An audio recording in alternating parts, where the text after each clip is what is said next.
தலைமை தாங்கக்கூடிய வடக்கு மாகாண கிராம அபிவிருத்தி பணிப்பாளர் அவர்களே,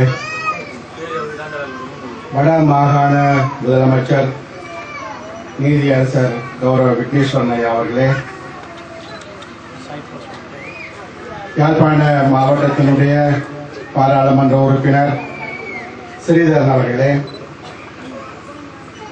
கிராம அபிவிருத்தி மீன்பிடி அமைச்சராக இருக்கக்கூடிய டெனிஸ்வரன் அவர்களே, கல்வி அமைச்சர் குருகுலராஜா அவர்களே, வட மாகாண சபை உறுப்பினர் அரியரத்னம் அவர்களே, இங்கு வீட்டிருக்கக்கூடிய உத்தியோகத்தர்களே, பெரியோர்களே, நண்பர்களே, சகோதர சகோதரிகளே, எல்லோருக்கும் எனது வணக்கங்கள். உண்மையாகவே நான் நம்புகின்றேன், வடக்கு மாகாண சபை தோற்றுவிக்கப்பட்டதற்கு பிற்பாடு இவ்வாறான ஒரு கூட்டத்தில் நான் பேசுவதை ஏற்று மிக மகிழ்ச்சி அடைகின்றேன். ஏனென்றால் கிராம அபிவிருத்தி என்பது எங்களுடைய ஒவ்வொரு மக்களுடைய அபிவிருத்தியை நோக்கமாக கொண்டது. கிராமங்கள் அபிவிருத்தியை அடைகின்ற பொழுது ஒட்டுமொத்தமாக அந்த மாவட்டம், அந்த நாடு எல்லாமே அபிவிருத்தி அடைகின்றது.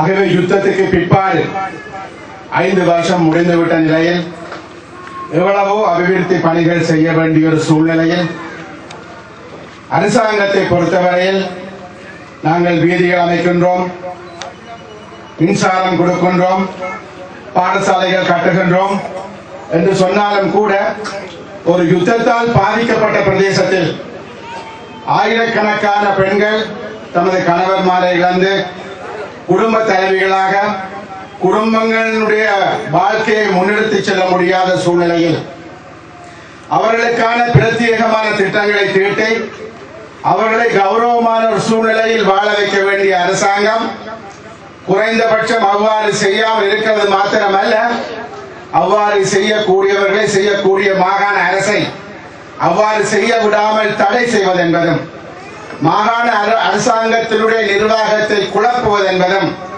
அந்த நிர்வாகத்தை முழுமையாக நடைபெற விடாமல் செய்வது என்பதையும் இந்த அரசாங்கம் ஆளுநர் ஊடாகவும் தனது புலனாய்வு துறை ஊடாகவும் இராணுவத்தினர் ஊடாகவும் இதனை செய்து வருகின்றனர்.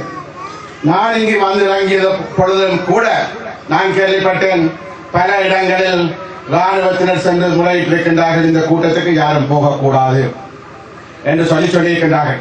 அது மாத்திரமல்ல, அரசாங்கத்தால் அங்கீகரிக்கப்பட்ட தினசரி பத்திரிகைகளை கூட விற்கக்கூடாது என்று சொல்லக்கூடிய அளவில் தான் இங்கு ராணுவம் இருக்கின்றது. நீங்கள் பூனேரிக்கு போனால் சில தினசரி பத்திரிகைகளை நீங்கள் வாங்க முடியாது. ஏனென்றால் அந்த கடைக்காரர்கள் மிரட்டப்பட்டிருக்கிறார்கள். பத்திரிகைகள் கூட விற்கப்படக்கூடாது என்று சொல்லக்கூடிய அளவுக்கு பேச்சு சுதந்திரம், எழுத்து சுதந்திரம் என்று நாங்கள் பேசுகின்றோம். ஜனாதிபதி இங்கு வரக்கூடிய எல்லோருக்கும் இந்த நாட்டினுடைய ஜனநாயகத்தை பற்றி பேசுகின்றார். ஆனால் நாங்கள் எவ்வாறான ஒரு அடக்குமுறைக்குள் உட்பட்டிருக்கிறோம் என்பது நிச்சயமாக உங்கள் எல்லோருக்கும் தெரியும். ஆனால் இது எல்லாவற்றையும் மீறித்தான் நீங்கள் இங்கு வந்திருக்கின்றீர்கள். உண்மையாகவே நான் உங்கள் எல்லோருக்கும் தலை வணங்குகின்றேன். இவ்வாறான ஒரு யுத்தம் முடிந்தாலும் கூட இன்னும் ஒரு யுத்த பூமி என்று சொல்லக்கூடிய இடத்தில் இவ்வாறான அடக்குமுறைகளுக்கு மத்தியில் இவ்வளவு பெண்கள் நீங்கள் வந்திருக்கிறீர்கள் என்று சொல்லுகின்ற பொழுது நிச்சயமாக நீங்கள் உங்களுடைய கிராம அபிவிருத்தி, பெண்கள் அபிவிருத்தி, அதில் நீங்கள் கொண்டிருக்கக்கூடிய அக்கறை, ஆகவே அதை நாங்கள் வரவேற்கின்றோம்.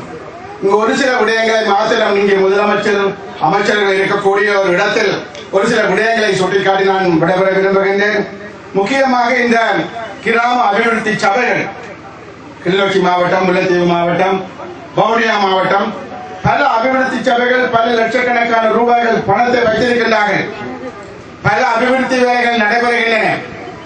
ஆனால் பல்வேறுபட்ட அபிவிருத்தி சங்கங்களுடைய பல்வேறுபட்ட ஊழல்களும் கூட நடைபெறுகின்றது.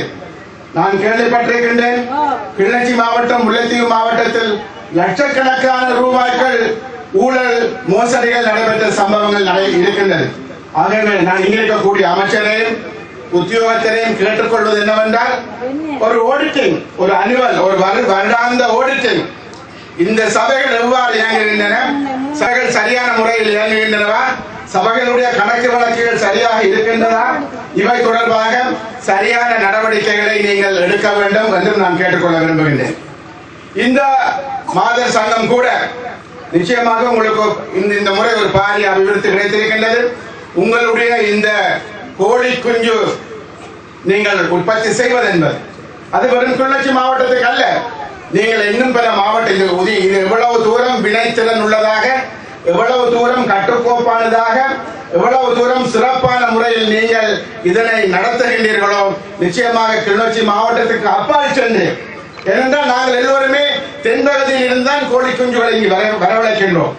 16 ரூபாய் 20 ரூபாய் சில சமயங்கள் 30 ரூபாய் கோழி குஞ்சுகளுக்கு கொடுத்துத்தான் நாங்கள் கோழி குஞ்சுகளை வேண்டுகின்றோம். இப்ப சில சமயம் கூடுதலாக கூட இருக்கலாம்.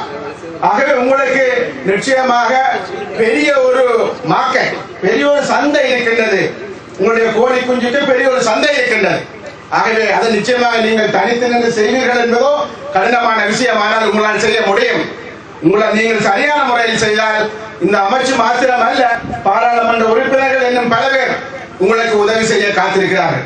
ஆகவே அந்த வகையில் நீங்கள் நிச்சயமாக ஒரு சரியான முறையிலும் ஊழலற்ற முறையிலும் வினை திறனுடனும் இந்த அமைப்புகள் இந்த உருவாக வேண்டும். அது வெறுமனே முழங்காவில் அல்லது கிருஷ்ணபுரம் என்பதற்கு அப்பால், மாவட்டம் என்பதற்கு அப்பால் உங்களுக்கான சந்தை வாய்ப்புகளை உங்களுக்கு இருக்கின்றது என்பதை நீங்கள் புரிந்து கொள்ள வேண்டும்.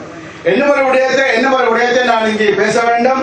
முக்கியமாக சந்தை வாய்ப்புகள் வெறுமனே இவ்வாறான விடயத்துக்கு மாத்திரமல்ல, விவசாய பொருளாதாரம், முழங்காவில் இருக்கக்கூடிய வாழை குலைகளுக்கான சந்தை வாய்ப்பு, முழங்காவில் உற்பத்தி செய்யக்கூடிய பொருட்களுக்கான சந்தை வாய்ப்பும், சில சமயங்களில் தென்பகுதியில் இருந்து வந்து இங்கு 10 ரூபாய் 15 ரூபாய்க்கு வாழை குலைகளை கொள்வனம் செய்கின்ற மிக மோசமான நிலைமைகள் இருக்கின்றது.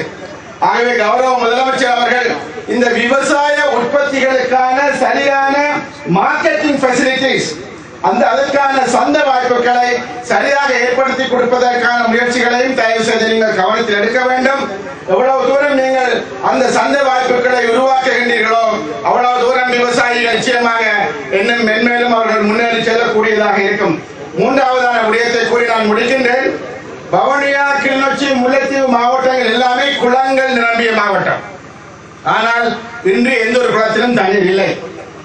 உங்களுக்கு தெரியும், இந்த குளத்தில் மிக பெரும்பான்மையான குளங்கள் எல்லாமே கட்டுடைந்து அல்லது அணை இல்லாமல் இவ்வாறான ஒரு சூழ்நிலையில் இருக்கின்றது. ஆகவே ஒரு குளம் 2 குளம் என்று பார்க்க, ஒவ்வொரு குளமும் ஒவ்வொரு குளத்துடன் தொடர்புடையதாக இருக்கின்றது. இங்க இருக்கக்கூடிய விவசாய பொதுமக்களுக்கு நிச்சயமாக தெரியும் இந்த பிரதேசத்தில் எவ்வளவு குளங்கள் இருக்கின்றது என்று. ஆகவே ஒரு காம்ப்ரஹென்சிவ் ஆன ஒரு ப்ராஜெக்ட், முழுமையாகவும் நாங்கள் ஒவ்வொரு குளத்தையும் புனரமைப்பதற்கான ஒரு முழுமையான ப்ராஜெக்டை போட்டோம். அதை ஒவ்வொன்றாக நடைமுறைப்படுத்துவது எல்லாவற்றையும் உடனடியாக செய்ய முடியாது. 10 வருஷமான ஒரு திட்டமாக கூட இருக்கலாம். அவ்வாறு செய்கின்ற பொழுது பல குளங்கள் புனருத்தாரணம் செய்யப்படும், பல குளங்களில் தண்ணீர் தோன்றும், நிலத்தடி நீர் நிறைவாக இருக்கும், குடிநீருக்கு தட்டுப்பாடு இருக்காது போன்ற பல விடயங்களை நாங்கள் காணக்கூடியதாக இருக்கும். நான் இதற்கு முன்பாக முழங்காவில் வந்து இங்க உள்ள விவசாயிகள் சங்கம் போன்றவற்றுடன் நான் பேசிய பொழுது என்னிடம் அவர்கள் இவ்வாறான சில கோரிக்கைகளை எனக்கும் சொன்னார்கள், முன்வைத்தார்கள். ஆகவே தயவு செய்து மாகாண சபை இவற்றையும் கவனத்தில் எடுக்க வேண்டும். ஒன்றை நாங்கள் திடமாக கூறிக்கொள்வோம், தமிழ் மக்கள் முழுமையான அதிகாரங்களை பெற்று தன்னாட்சியை பெற்று தலைநிமிர்ந்து வாழ்வார்கள். எவ்வளவுதான் அடக்குமுறை இருந்தாலும், ராணுவ புலனாய்வு பிரிவு வந்தாலும், அடக்கினாலும் ஒடுக்கினாலும் கூட நாங்கள் உரிமைகள் பெறுவதை இந்த அரசாங்கத்தால் தடை செய்ய முடியாது. ஆகவே அது ஒரு புறம் நடக்க நிச்சயமாக நீங்கள் தலைநிமிர்ந்து இந்த மண்ணில் வாழ வேண்டும். அதற்கான ஆரம்ப நடவடிக்கைகள் ஆரம்பித்திருக்கின்றது. அதனை செய்யக்கூடிய முதலமைச்சர், அமைச்சர்கள் அனைவரையும் வாழ்த்தி இங்கு வந்திருக்கக்கூடிய உங்கள் அனைவருக்கும் எனது வாழ்த்துக்களை தெரிவித்து விடைபெறுகின்றேன். நன்றி.